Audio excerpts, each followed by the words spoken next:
On s'est rencontrés j'étais en train de réaliser ce film sur le neuromarketing et je dois avouer qu'à un moment du film j'étais assez perplexe pour faire le tri entre ce que me disaient les gens du marketing et ce que je captais de ce que font les neurosciences.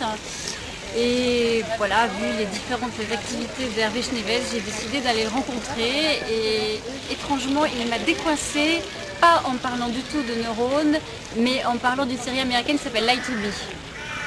C'est-à-dire comment est-ce que on essaye de passer de l'infiniment petit, c'est-à-dire ce qui se passe dans notre cerveau, à l'infiniment grand, comment est-ce qu'une société veut interpréter toute chose et essayer d'en trouver une valeur prédictive.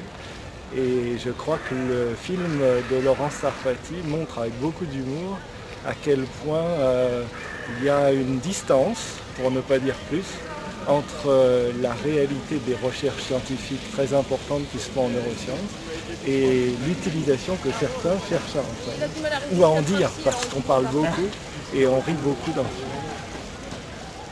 Rire des neurosciences, c'est génial! Ben oui, c'est un peu mon regard en général de toute façon sur beaucoup de choses. Je trouve que l'humour, ça permet d'avoir la bonne distance. Donc c'est un peu ma façon de fonctionner. Donc voilà.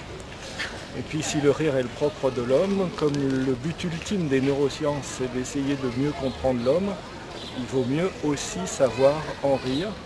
Et il y a toujours un mouvement dans la science où on a la révélation du réel, alors ça désenchante le monde, et puis la découverte de choses absolument incroyables, et là ça réenchante le monde. Donc dans ce double mouvement poétique et humain, le rire et l'humour surtout a toute sa place.